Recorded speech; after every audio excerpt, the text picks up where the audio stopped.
If you meet people who you just don't mesh with, then you just don't mesh with them. And a lot of people here, they are selfish to themselves. And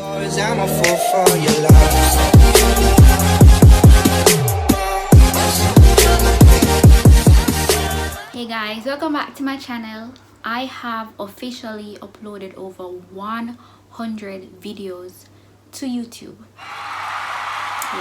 I'm going to be answering some questions that you guys have asked me on the previous video that I had uploaded. So let me get right into it. The very first question, I'm gonna answer my sister's question. When are you coming home? Well, there, I have no idea. All right, next question. What's the one thing that you aspire to be in life? Well, my ultimate goal in life is to be a serial entrepreneur. Like, I don't want to be working for people for my entire life. Like, that's just not me. I just don't see myself doing that. I want to have like different businesses, so that's where I see myself, and that's what I hope to achieve in life pretty soon. How long have you been in Japan? I came to Japan August 2018, so I've been here for like almost 2 years. How long do you plan on staying here? I plan on being in Japan maybe for 1 more year or 2 more years. I am not sure. Yeah, because with this coronavirus thing, anything is possible. What was your job before heading to Japan? Before I came to Japan, I worked for the largest insurance company in Jamaica. I worked in the human resource department for 5 years, and the last position that I had at that organization, I was a learning and development administrator. What do you dislike most about life in Japan? Okay, so what I dislike most about being here is the fact that it's very hard for you to make friends, and if you do meet people, you quickly realize that these aren't people who you want to associate with, or you guys don't have a lot in common, or maybe it's just me, but it's like I can't make friends here. And I don't know why, because I am like a very likable person. Yeah, but I think the foreigners here, they have their own clique. I live so far from people who I know, and I don't speak the language. I hate that. I don't speak the language, and I'm not able to communicate. I'm not able to understand things, like simple things, like simple processes I can't understand because I don't speak the language. So these are things that I hate about Japan, and I think some of them are my fault, some aren't. So like, I need to learn the language if I want to be able to understand different processes or read my mail. But as relates to making friends, if you meet people who you just don't mesh with, then you just don't mesh with them. And a lot of people here, they are selfish to themselves. How fulfilling is your job in Japan?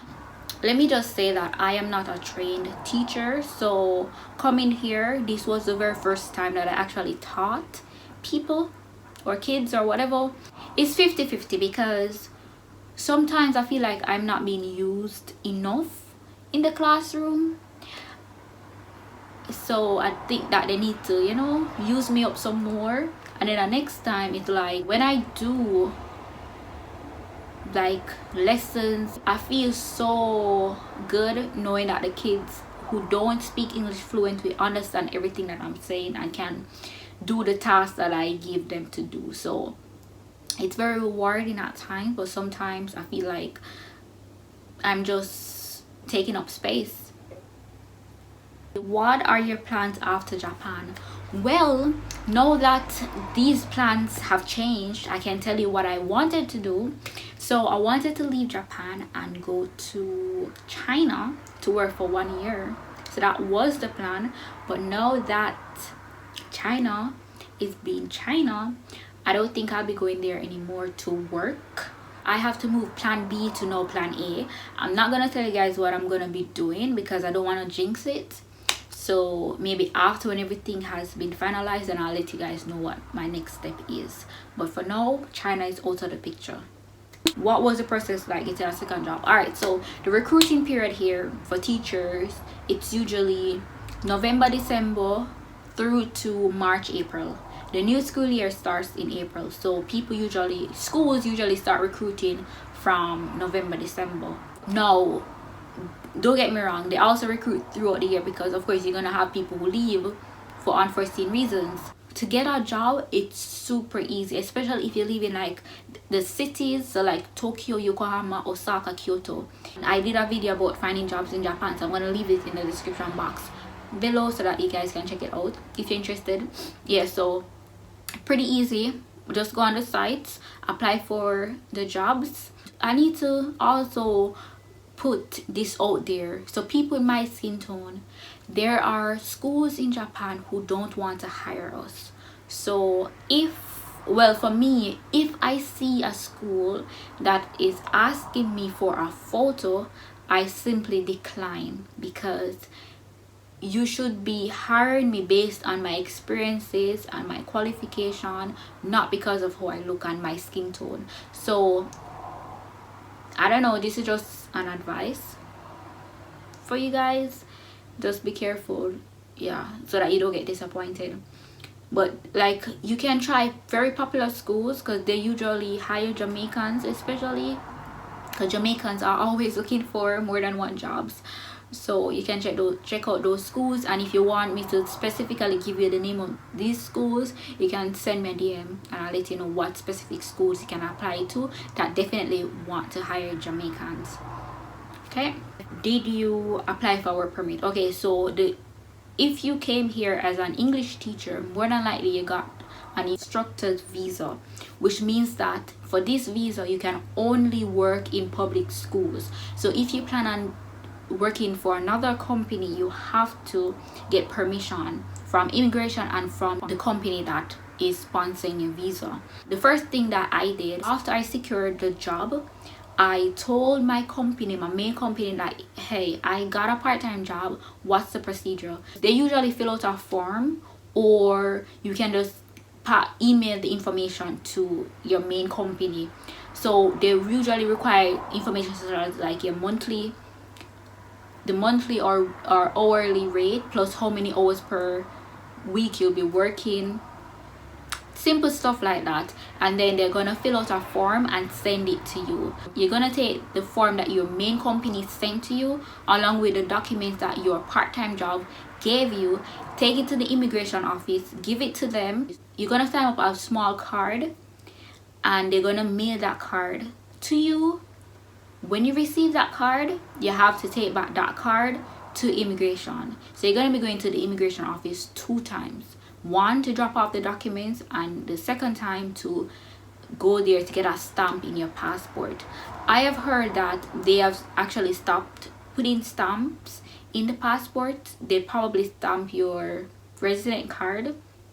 I'm not sure, but the last time I went, they actually stamped my passport. I hope that was clear. If you have any more questions, you can DM me. Next question, what is your dream job? My dream job is to be an entrepreneur. Entrepreneur, guys. How do you stay motivated? All right, so I've always been a very positive person. It doesn't matter what I'm going through in my life, I've always remained positive, or try to find something so that I can be positive. But here, when you're alone and you have the time on your hand, it's like you just be thinking about all kind of stuff. I stay motivated by just trying to remember or trying to write down stuff that I want to achieve in life, and like step-by-step processes of how I'm gonna be able to achieve those stuff. And if you work in public schools, you're gonna have a lot of time on your hand. Literally, you're gonna have a lot of time, especially if you don't do a second job. So you're gonna always be thinking about stuff, and all kind of things gonna be popping up in your head. So if you don't have a clear goal, then you might easily fall into depression, especially if you're not achieving what you want to achieve, or it's not coming as fast as you want it to come. So yeah, just always have your mindset on the goals that you want to achieve and work towards them. So that's how I stay motivated, working towards my goals, writing on my goals, reminding myself of my goals. Yeah. What advice would you give to your teenage self? Well, I would say just keep fighting. Better days are ahead. Don't give up. Just continue and try to work even harder. How do you save our budget? I actually did a video on this, so I'm gonna be linking it in the description box. Budgeting and saving in Japan. Okay, next. Ooh, juicy. What are your thoughts on interracial dating? All right, now, so for me, what are my thoughts? It's your life. You do whatever you want to do. For me personally, there are billions of people in the world. Ideally, I would want my husband to be a black man that is from Jamaica, but I'm not gonna be limiting myself. So if I meet an Asian, a mixed person, a white person, it doesn't matter, as long as they have the qualities that I'm looking for in a partner, then I'm not gonna be saying no, we can't be together because of your skin tone or because of your culture or whatever. No, I'm not gonna do that. I have like a list. I made a list of qualities that I want my husband to have. Every time I think of a quality, I add it to the list, and I need to put it beside my futon so that I can sleep with it every night. The paper, like I said, I love to write down stuff. I love to make lists. So yeah, I have a list of qualities that my husband better have. So it doesn't matter how you look. Well, you need to have like muscles and be attractive. Not to be vain or anything, but the color of your skin, your cultural background, I don't think those are relevant to me. It's the type of person that you are at the end of the day, not because you're white or black. Okay, if you want to date outside of your race, go ahead. It's your life and it's my life. Whomever I choose to be with, then you should not have an issue with it. I know my family, like my family is very supportive, so they know that I make wise decisions. So whomever I carry home to say, mom, dad, this is my husband, then they're gonna accept him. All right, next. Would you rather have legs for hands or hands for legs? Why? Would you rather have legs for hands or hands for legs? Why? I would rather have hands for legs because I wear pants a lot. So if I have hands, legs, if I have legs, I'm so confused. If I have hands for legs, because I always wear pants, it won't be seen. But if I have legs for hands, it's gonna be so obvious, because like when in the summer when I have to wear like sleeveless or short sleeve, it's gonna be obvious that I have legs, hands, if you get what I'm saying. So if it can be covered, then I would prefer that. Okay, our next. Day in the life of an LT. Okay, that's not really a question. Maybe she meant to ask, what is a day in the life of an LT like? Okay, so I get up. For me, I live 20 minutes away from school, so I get up between 5 o'clock to 7. So between that period, depending on how my body feels, take a shower, make my breakfast, eat, go to school. I take the bus. At school, I might have between 0 to 6 classes for the day. If I have free time, I prepare for my upcoming lessons. By 3:20, I'm heading home. If I have my part-time job, I will head directly from my school to my part-time job. And that's it. Repeat, repeat, repeat. So nothing fancy. Oh, she asked, what is a typical day like? Okay, so she asked that. Okay, next question. Are you afraid to be on the road walking home at night? All right, so when I compare Japan to Jamaica, I would say I feel much safer in Japan, but I don't feel totally safe in Japan.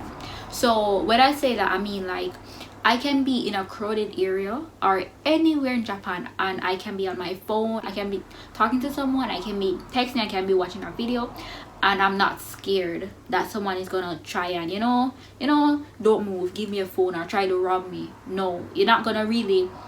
I'm not saying that it doesn't happen, but it doesn't happen here often.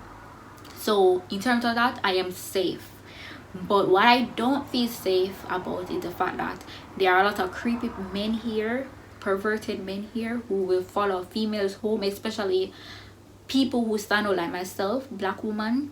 They'll follow you home, so you have to be very careful and ensure that you are being alert. Based on where I live, if I'm being followed home, I know that I will know that I'm being followed home, and I know what to do. Like, I won't turn into my apartment, because that would be so stupid, to enter my apartment so that they know where I'm living, so they can always lay wait to me another day and stuff like that. But it has never happened to me. I don't think I've ever been followed, but I always ensure that I am being alert. I'm not scared walking home at night. I walk home like 1 o'clock already. I take out my garbage like 1, 2, 3 o'clock in the mornings regularly. That's another story. I don't want my neighbors to see me carrying out my garbage, because one, they're gonna say, if anything happens, they're gonna say, oh, it's a foreigner here, it's her fault. Or if I haven't separated the garbage correctly, I don't want them to know that I am the one who didn't do it. But in my defense, whenever I'm not sure about when to take out a particular item, I usually put it in a separate bag, so I don't mix it up or whatever. But anyways, yeah, so I'm not that scared. Okay, and alright, next question. How safe is the society for black women? Alright, so people have been attacked here for being black, but I wouldn't say that it's a lot of people, but I've heard of situations. So like I said, we stand out. So, and the society here, they mind their own business. So I feel like if somebody tries to attack me, no one will be there to try and defend me, because that's just how they are. They just go about their business. If you fall to the ground, nobody is gonna be there to help you up. If you like that, it's just sad. So I've heard like people have been attacked before, like Japanese people just cursing them like on the train. I have never actually experienced any verbal or physical abuse, but that doesn't mean that it doesn't happen. So I don't know. I would say just have to be careful and just hope for the best. Pray when you go out every day. Alright, so I think that's the end of this video. Like I said, guys, I have uploaded 100 videos to YouTube. That's crazy. I'm gonna be doing like another one, a more in-depth one. I'm gonna get some questions from Instagram the next time, and yeah, maybe when I reach 1,000 subscribers. So guys, ensure that you help me to reach 1,000 subscribers. Thank you so much for watching. Thumbs up this video, subscribe, turn on the notification bell so that you get notified whenever I upload a video. Okay, alright guys, so until next time, thank you so much for watching. Bye.